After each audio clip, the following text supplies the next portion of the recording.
Welcome, everybody, to Tammy Tuesday, the podcast of life, love, and purpose. I'm really glad you're here today. It's going to be a solo cast with just me, so I will not have a guest. However, I am dedicating this particular podcast to a very special person, my sister, who has recently passed. And I want to share a little bit about her journey with me and the importance of the work that I do and how it has affected everything that's happened. I'm going to touch on several different topics. One of them is that of a disease called Lyme disease. And I don't know how many of you are familiar with that disease, but it is very interesting because it's not something that typically is easy to diagnose for people. So that's one of the challenges with it. And it is truly very, I believe, much more common than people understand. And that's really because it affects every person in a very different way. I'll back up a little bit, and I'm going somewhere with this, so be patient with me because I'm going to basically tell you a story today. And again, the reason for that is that the work that I do in this spiritual space and what I talk about and the things that I do, I have noticed, and I talked about this on my last solo podcast, which has brought me to a point of awareness on how I'm actually handling things that happen in my life. And this is a perfect example of that. So going back to Lyme disease, discussing what that is, it affects people in many different ways. I have actually a history of it in my family. I have my other sister, not the one who's passed, because I'm the youngest of 5 kids. So I have 2 brothers, 2 sisters. Well, my oldest sister, her daughter has Lyme disease as well. And when she was younger, it affected her in ways. In her particular case, it really affected her heart. So much that she ended up having a pacemaker put in at a very young age in her 20s, which is very uncommon for somebody that age, especially somebody who's super healthy and active. But it became a piece of our family story, and we started to understand what this disease is and how it can affect people. Thankfully, she's doing well and she knows how to manage it. And many cases for people that contract Lyme disease, which if you're not familiar with it, I encourage you to look it up and do some investigating. It is a very fascinating disease that does affect so many people. And I believe that a lot of people don't even know what's wrong with them. So in a lot of cases, it's something that they can't figure out what's going on with them. It can be huge inflammation in their bodies. It can be things that affect their heart, like my niece. There are so many things that can trigger the different effects that your body responds to this with. So it's contracted through ticks, actually, that are carried on deer. So it's very common, more common for people to contract this in wooded areas, and they're unaware of that, where they might have been bit by a tick. And most of the time, they're not even aware it's happened because it happens so quickly. So almost like a mosquito bite, if you think about that. I mean, that happens all the time, but this could happen to people and they're not aware of it. So my sister, she has 3 children. This is my sister that has now recently passed. It's been about a month and a half.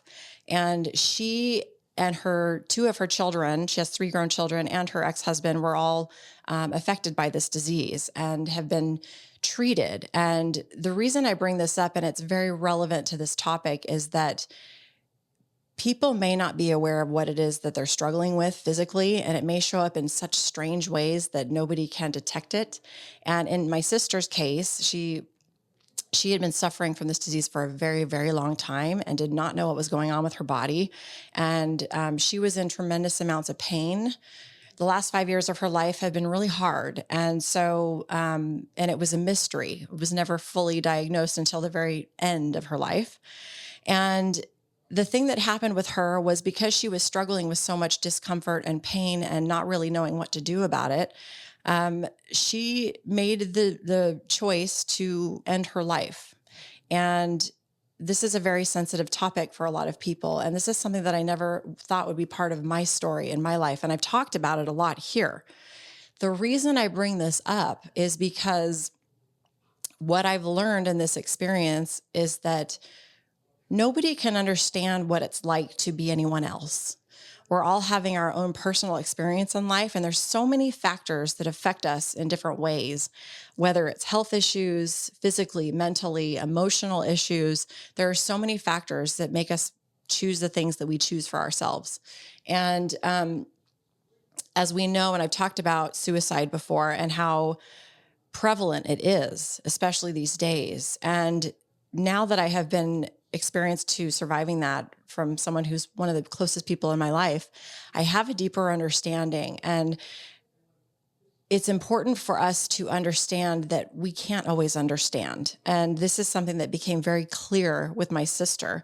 And the best part about the experience that I've had, regardless of how painful it's been, because it has been extremely painful, it's taught me so many things. And one of those is that we are not immune to real life pain and adversity.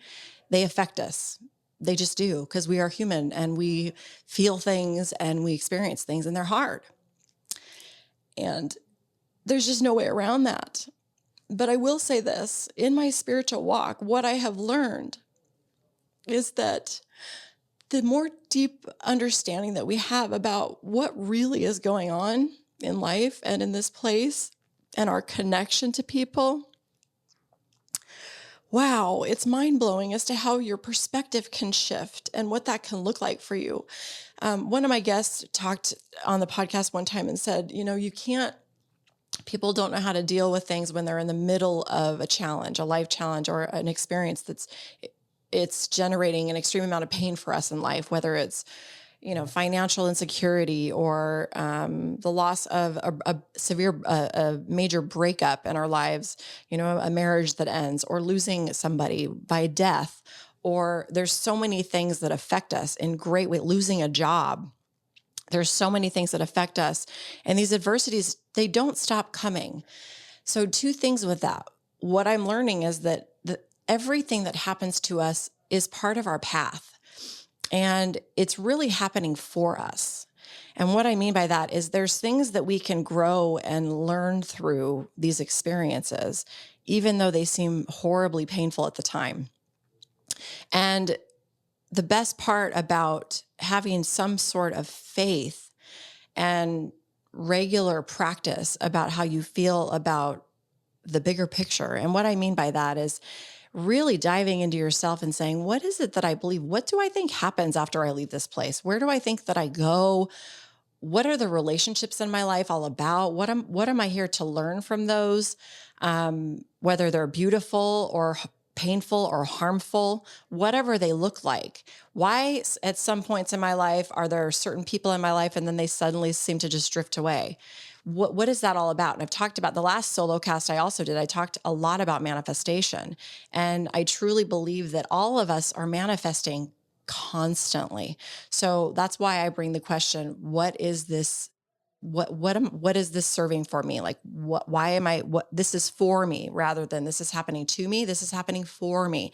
That's a major perspective shift that can happen when you have these deeper understandings. So I want you to think about that as you walk through your daily life. And you may have a life that really doesn't have any challenges right now. It could be going beautifully and perfectly. And we have those moments in life.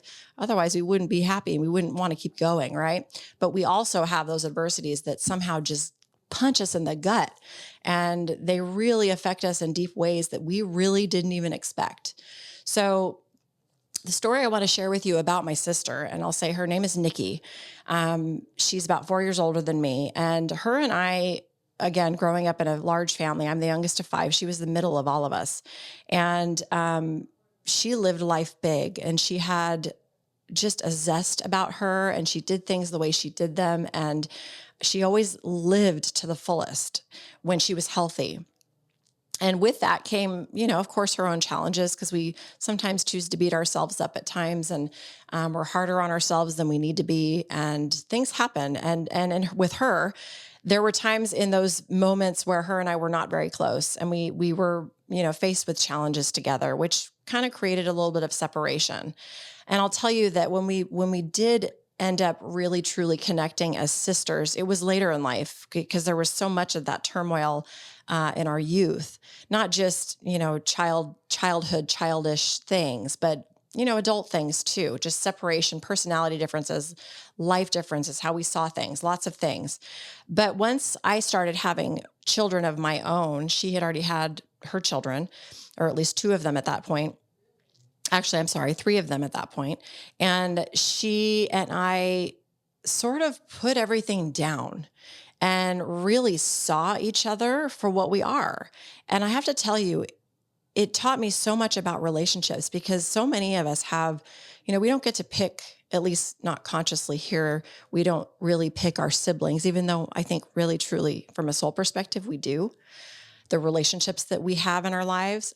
But when we're here, we think, well, I'm born into a family, right? And I don't get to necessarily pick my mom and my dad, and I didn't choose this, and I'm stuck with these people. And they may not be people that you get along with or that you really have this undeniable, loving, strong bond with. Sometimes we don't. And sometimes we do. So the coolest thing about that is that I've always had strong bonds with everyone in my family, which I am grateful for. And that is really the truth. There's never been anything that's come between us in a way that hasn't kept us together, because that really has been our saving grace. And with my sister Nikki, I will say, our real bond came later in life when we both had experienced a little more life. So of course I'm starting my family, and I had a couple of kids by then. And I went out to visit her. She was living in Park City at the time. And I went out to visit her. This was a long time ago. And, my older kids were really, really young. And I have a 20-year-old and 18-year-old. I think they were, I don't know, maybe five and 7, or maybe even less than that. I can't remember. It was a long time ago. And when I went to go visit her, something in her changed. And it was, of course, everything is so divinely timed, because when we came together, she was at a point in her life and I was at a point in my life where our connection was truly divine. And we didn't know that until we saw each other. And what I mean by see each other is we saw each other from a soul perspective. There was less judgment. There was less history. Things were kind of just put to rest. And it created this beautiful new beginning to our relationship. And I'm so grateful for that, because I had never had that experience with her. And clearly it was meant to be, and it was meant to be at that time, which is all, of course, divine timing. As things evolved, time went by, and, we're living our lives, and she lived in a different state than I did. We always did stay close, though. There was always communication, and we stayed connected. Well, there was a time when she ended up living in Hawaii, and she started to get ill. And that's when she decided to leave Hawaii and come back to Arizona. And that's when her illness really took hold of her, and she got very, very sick. And at that time, there were family issues from history. Like I was saying before, like my relationship with her, just things that have happened, sibling stuff, parent stuff, all kinds of things. Honestly, normal dynamics in families, because this is real. We're all approaching the holidays. We know how interesting the holidays can get for a lot of families when we're all together, because there's just stuff, right? Well, when she came back to Arizona, there was a moment where I had to make a choice. And this was a real test for me, because I realized that I had an opportunity to grow, and I had an opportunity to really love someone in my life with truly, purely, without judgment, without baggage, without anything else. And the only reason I was able to choose this was, first of all, my mom, thankfully, asked me one day, can you just love her anyway? And something clicked in me, and it's because of those words. And I give her credit to the fact that something, when she said that, clicked inside of me and said, well, actually, yes, I can. And that's all I'm here to do anyway. So, and I hadn't really stepped into my full spiritual path at that point. So I was not anywhere where I am, like I am today with my journey into my soul and my spiritual path and everything that I'm doing now. However, something inside my heart said, that's what I'm going to do. And with her specifically. So from that day forward, that's exactly what I did. I decided to put everything down and just love her, even though I would see things that would make me sad. They'd make me depressed. And I didn't like everything that I was seeing, but I didn't let it get to me. I didn't let it interrupt the connection that her and I were starting to build. And over those 5 years, our bond just grew closer and closer and closer. And honestly, I could feel this once I did step into my spiritual path. And I think I've shared this story as well. When I first meditated, the very first time I meditated, which was recommended by my sister Nikki and my mom back in the day when I was losing my memory.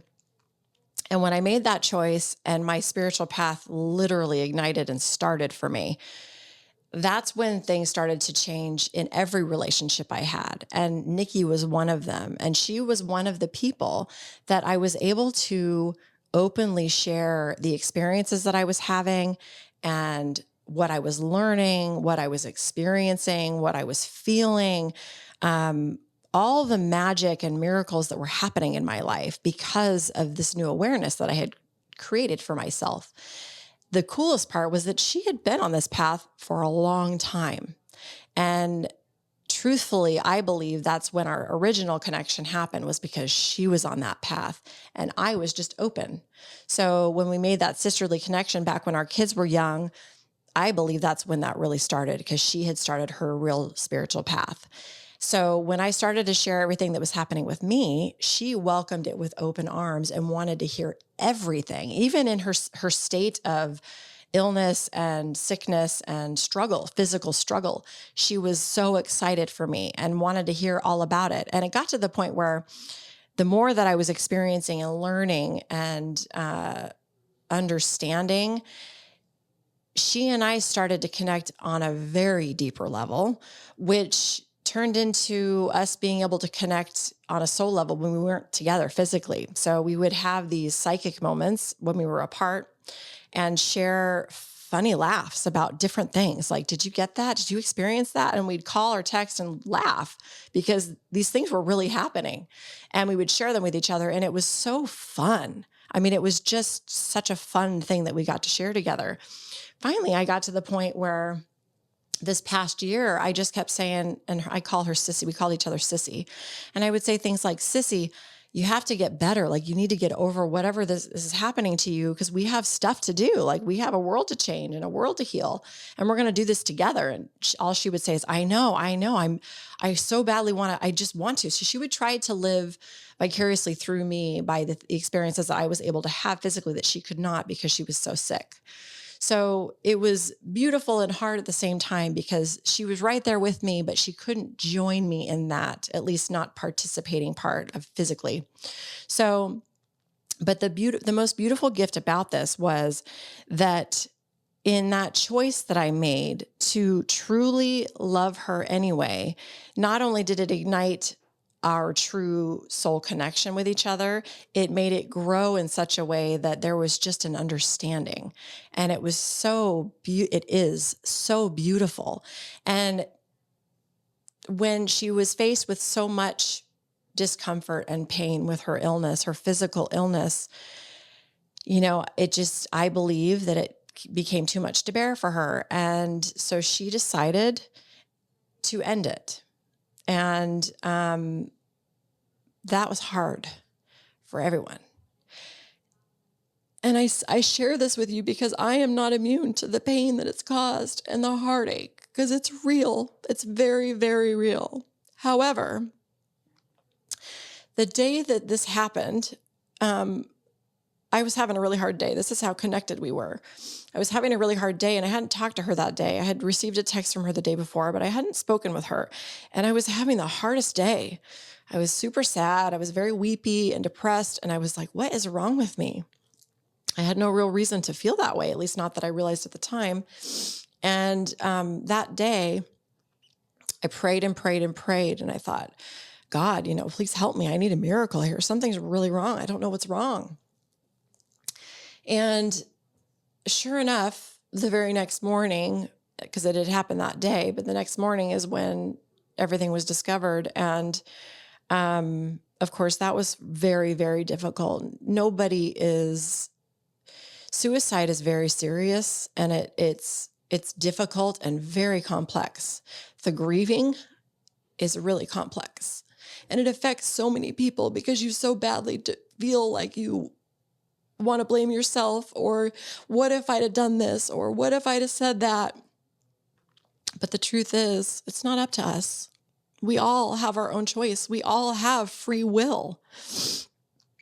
And she chose her free will, and that's what she chose to do. And we have to live with that.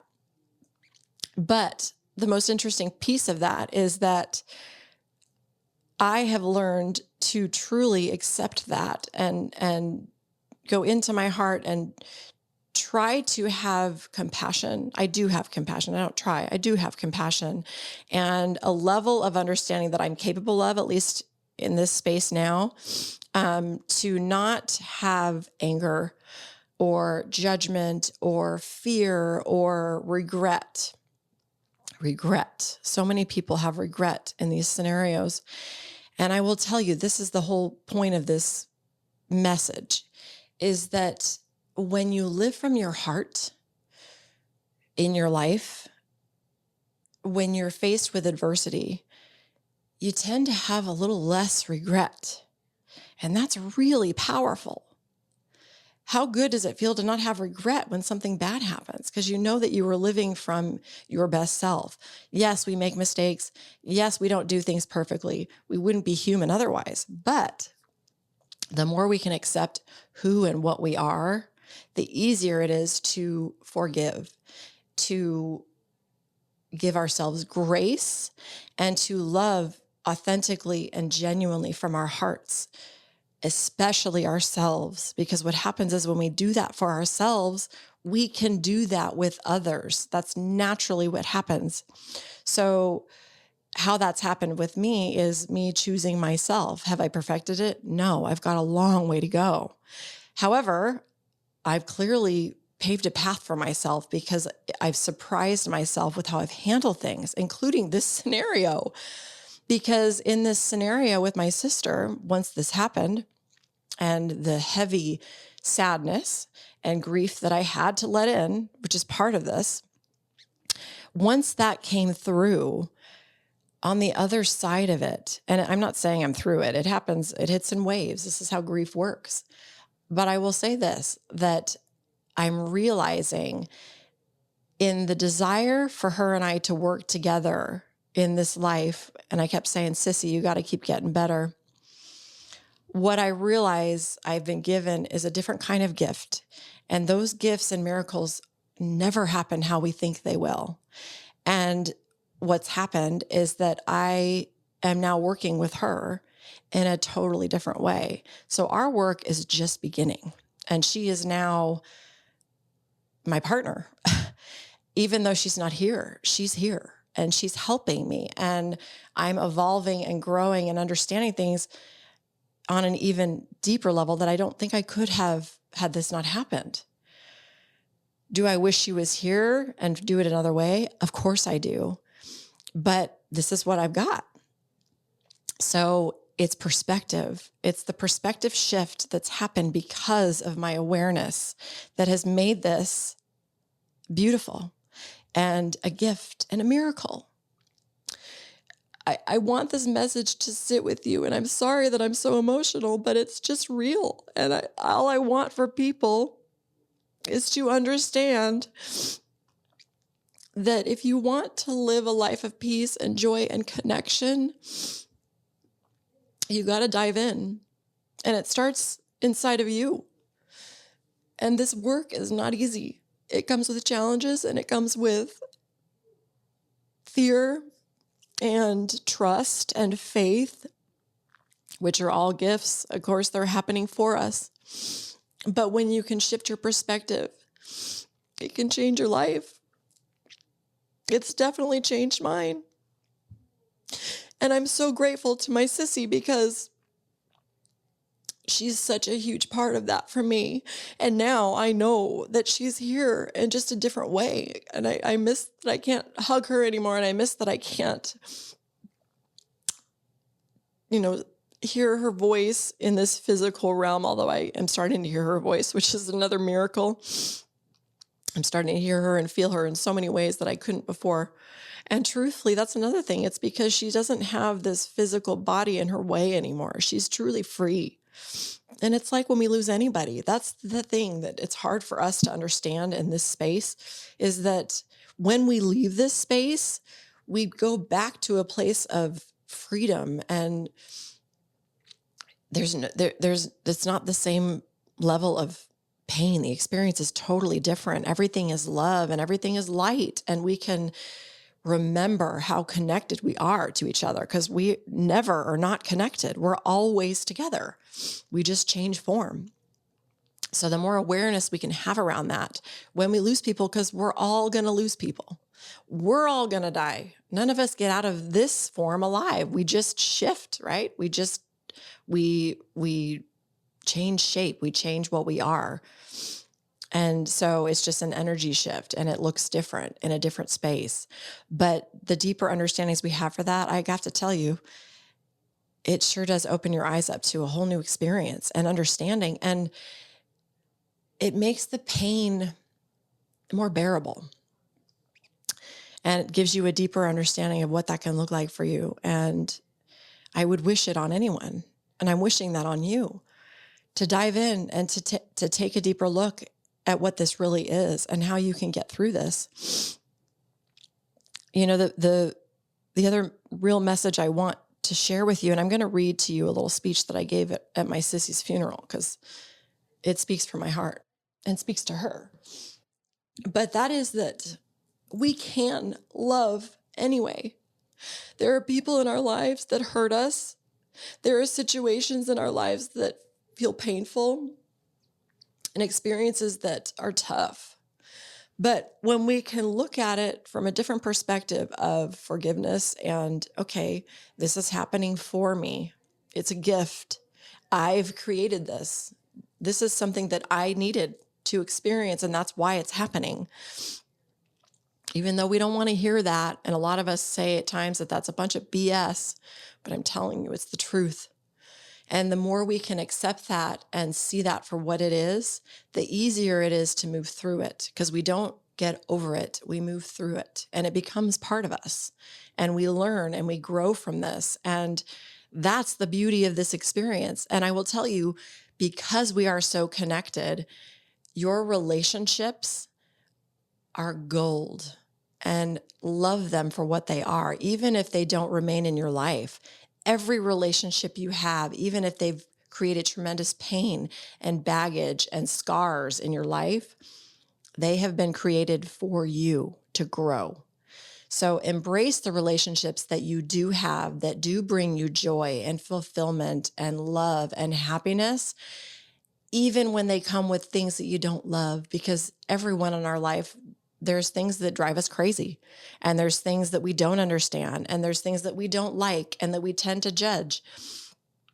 But I'm telling you, if we can get better at putting those things down and realizing that we can truly choose to love them anyway, oh my gosh, you just don't know the next time you're going to see them. You don't know the next opportunity you're going to get to tell them you love them, or that you're going to get to tell them that you hug them. Just remember that, because these are real things. And it's so important for us to stay connected and continue to choose love. And when things like this happen, it makes it more peaceful and tolerable and a deeper level of understanding. And it's the perspective that changes all of it. So anybody listening to this, I know this wasn't easy to listen to, and I apologize for my emotion, but clearly these are real emotions. And we all have them, and we have to embrace them. And that's why I wanted to do this while it was raw, because I wanted you to see this is real, because it is. Just respect and love people for where they're at, because you don't know their journey. You don't know where they are in their path. And we have to become more forgiving of that with each other and choose to love each other anyway. Even though we don't like what we see or the result that it's causing, we don't have to be around it. We can choose to create some space, and that's okay too. And we have to create healthy boundaries for ourselves. That's essential. But I will tell you this, the people that you do love in your life, that you know you love unconditionally, even though it hurts sometimes, if you can choose to love them anyway, it will change how you see everything. It will change every relationship. It will empower you to feel more peace and calm and joy. And the best part is it all starts with you, because what's really happening when you do that is you're doing that for yourself. You are judging yourself less. You are loving yourself more. You are aware of who you are and the pieces of you that you may not love. You got to love it all, every piece of it, even the things that aren't your favorite about yourself. Because when you do that, that's when you can do it for others too. They're symbiotic, they work together. So I encourage you to investigate that in your own life, in your own relationships. It's extremely powerful. I've just learned one of the best gifts of my life through this experience and with my sissy and learning what that can look like and what's possible. Oh my gosh. And now she's gone. Do I hate that? Yeah, I do. It sucks. I hate it. But I also realized that, okay, I don't have control over that. So what am I going to do? And thankfully, I've been able to do some of this work beforehand. So now I already can see the other side of it. I can see the light. I can see the light in it now. I'm not sure that would have been the case had I not done some of this work before. So I encourage you to do the work, to dedicate yourself to yourself. Love yourself so you can love others unconditionally without judgment. Because it is gold. It is all we have. It's all we are, is love and light. So express that upon each other. Do it with yourself so you can do it with others, because it's the best gift we ever get in this whole life experience, and it changes everything. I'm going to leave you with what I wrote for my sissy, just to give you some perspective. Growing up with Nikki was my idol. I idolized her so much. I worshiped her. I wanted to be her. She was beautiful, smart. Everyone liked her. Everyone loved her. She was popular. She was talented, an athlete. She could do anything. And anything she did was not only the best, but she did it to the extreme. I would watch her. She would listen to the coolest music. She would crush on the best movie stars like Sylvester Stallone. I know that's dating us. When we were really young, she would play with me for small bits of time. Those were precious because I wanted to be just like her. So I would pray that she would just play with me. I remember when she was in middle school, she ran for vice president of the student council. She was the most popular girl in school. Every girl wanted to be her. Every boy wanted to date her. She didn't have to campaign very hard because everyone loved her. Her and her cousin would dress up just like Madonna and put on shows. Oh boy, I was so jealous. She nailed the look every time. We shared a room for much of our youth. She had the coolest clothes. When I would leave, I would play her music and try on her clothes, wanting to be just like her. I remember as she started to mature, she got more and more beautiful. She began to model. Oh boy, that made me real jealous because she was so pretty. I only wanted to be as beautiful as she was. Maybe one day, I thought, she would do crazy things, funny things, like she would take out our parents' cars at night when she was underage. If I caught her, she'd bring me along so I wouldn't tell on her. I followed suit and learned this craft from the very best.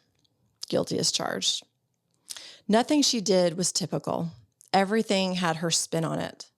She was unique in every possible way. She did things just her way. As we started to grow up, I noticed that typically the things that happened to her would happen to me as well.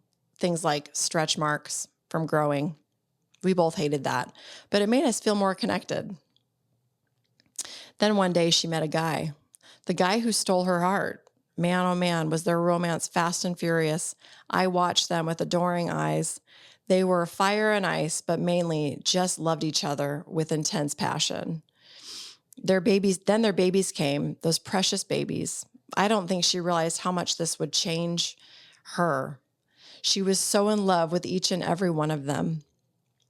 That was the one thing she was most proud of in this life, that such amazing, beautiful people could come from her. It wasn't until I started having my babies that she and I got real close. She was living in Park City and I came for a visit, and we finally connected on a deeper level than ever before. It was like we finally found our bond, and that was hiding under the surface. It was so beautiful, and it only grew stronger from there. We began to communicate telepathically, and we did it often. It would be out of the blue. One of us would call or text and have had the same experience and felt the other one there. It was so cool. She's my sissy.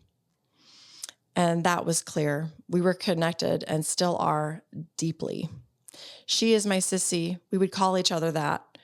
It was our calling card for each other. It kept us close. It kept us young and innocent, and it kept us together in love. Nikki is pure love. No matter what she was doing, she did it big and on her terms, especially when it comes to love. I think it was difficult for all of us to see and feel that at times, but when we did, it was over the top. She had a way of making you feel like you were the most important person to her. The one person she often forgot to love was herself. The biggest gift my sissy gave me in this life was that through her, I learned that I can truly love without judgment, without fear, without holding back. We can all do that if we choose to, with everyone. It's really only for us to love and embrace exactly who she is, regardless of what I like or don't like, agree with or don't agree with. I realized that as her sister, all I could give her was love. So that's exactly what I chose to do. Love her anyway, with my whole heart. Thank you for that, sissy. The truth is, Nikki has always been my idol, and she still is in her own way. The things I'll miss: her messy hair, her love for caramello, her love for music, all types, the way she loved flowers, her love for all animals, including her unusual pets like snakes, lizards, birds, our super strong spiritual connection, our shared obsession with hummingbirds, her love to create art, her laugh, her smile, her hair, her adventurous spirit, her super tight hugs, and her love.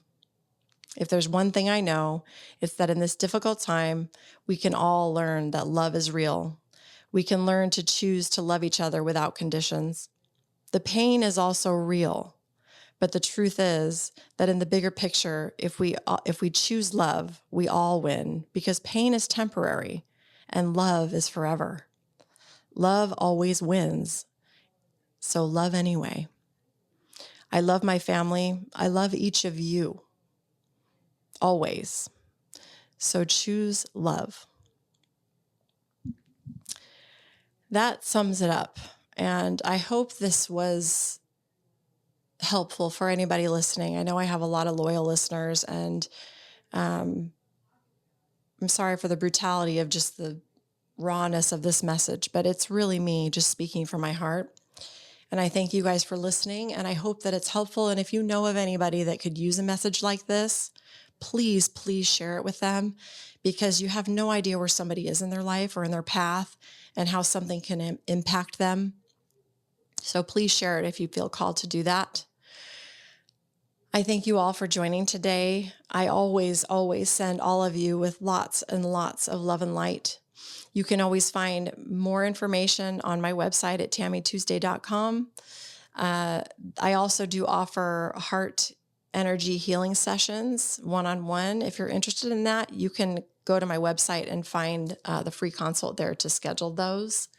I encourage you to do that if you know somebody that could use something like that. I've had some amazing sessions with some wonderful feedback that I can share with you if you reach out to me. If you want to follow us on social media, you can find us at Tammy Tuesday Life as well. All of these things are for you, and they're really for me. And I hope that you enjoy them, because that's why I'm doing them, is for me. Sending you again with lots of love and light. And remember, life, love, and purpose, it all begins with you.